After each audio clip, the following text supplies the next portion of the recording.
নমস্কাৰ, মোৰ অন্যটা ভিডিঅ'লৈ আপোনালোকক সকলোকে স্বাগতম জনাইছোঁ। আজি আপোনালোকলৈ লৈ আহিছোঁ এটা বিশেষ ভিডিঅ'। তেন্তে আহকচোন ভিডিঅ'টো আৰম্ভ কৰোঁ। দেখিছে নহয় মই কি কৰি আছোঁ।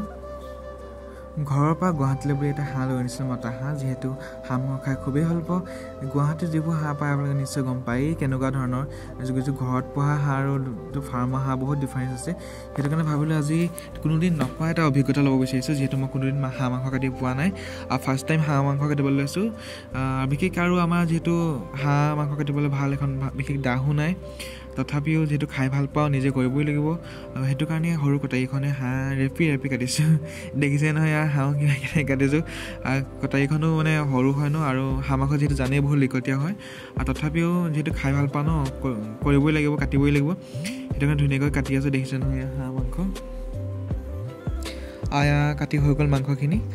এতিয়া হাঁহ মাংসখিনি বনাব লৈছোঁ। প্ৰথমতে লৈছোঁ পিঁয়াজ, খুব ঘৰুৱাভাৱে বনাম আমি হাঁহ মাংসখিনি। অকণমান হালধি দি দিছোঁ, আৰু ইমান মছলা বিশেষ নিদিওঁ, অলপমান দিব লাগিব কালাৰটোৰ কাৰণে। যিহেতু হাঁহ মাংস এটা গোন্ধ আছে। তেজপাত দিলোঁ, তেজপাত দি ধুনীয়াকৈ লৰাই দিছোঁ। তেজপাতৰ লগতে আদা নহৰু অলপ দি দিছোঁ, জলকীয়া আৰু আদা নহৰু মিক্স কৰা।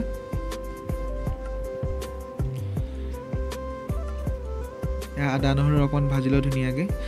তাৰপাছতে মাংসখিনি আমি এতিয়া দি দিছোঁ। মাংসখিনি অলপ হাফ ফ্ৰাই কৰি থৈছিলোঁ মই মাংসখিনি। মাংসখিনি ধুনীয়াকৈ লৰাই আছোঁ। আজি মাংসৰ লগত যিহেতু সকলোৱে কোমোৰা খাই ভাল পায়, তথাপিও আজি এটা ইউনিক মানে বিশেষকৈ ঘৰৰ পানীলাও লৈ আনিছিলোঁ অকণমান। সেই পানীলাওৰ লগতে বনাম। ৰেড চিলি অলপ দি দিছোঁ, লগতে ৰেড চিলি দিছিলোঁ অলপ, আৰু জিৰা অলপ দি দিছিলোঁ, আৰু মিট মছলা অকণমান দি দিছিলোঁ। যিহেতু গোন্ধটো হাঁহ মাংসতে বিশেষ গোন্ধ ওলায়, সেই গোন্ধটো যাবৰ কাৰণে অলপ গৰম মছলা দি দিছোঁ। দেখিছে নহয় সকলো মিক্স কৰি হৈ গ'ল। জিৰা অলপ দিলোঁ। মাংসখিনি মছলা দিয়াৰ পাছতে এয়া পানীলাও আৰু আলু কটা আছিলে, আৰু পানীলাও আলু দি দিছোঁ। পানীলাও মই কুকুৰা মাংসৰ লগত খাই পাইছোঁ, কিন্তু হাঁহ মাংসৰ লগত কোনোদিন খাই পোৱা নাই। প্ৰথমবাৰ অভিজ্ঞতা হ'ব পানীলাওৰ লগত খোৱা। খাই ভালেই লাগে বাৰু, যিহেতু এতিয়া তেল বহুত হাঁহ মাংস বহুত তেল আছে, সেই তেলখিনি পানীলাওটোত সোমাই যায়। সেইটো কাৰণে খাই খুবেই ভাল লাগে। ধুনীয়াকৈ লৰাই দিছোঁ। ধুনীয়াকৈ উতলি আছে। দেখিছে নহয় হাঁহ মাংসখিনি। ঘৰৰ চাউলৰ ভাতৰ লগত হাঁহ মাংস আমাৰ ৰেডি হৈ গ'ল। দেখিছে নহয় কিমান ধুনীয়া দেখিবলৈ, কিমান ধুনীয়া আছে। খাই খুবেই ভাল লাগিব।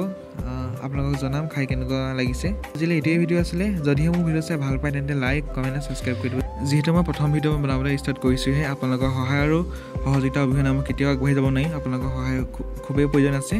আজিলৈ ভিডিঅ' ইমানেই। ধন্যবাদ।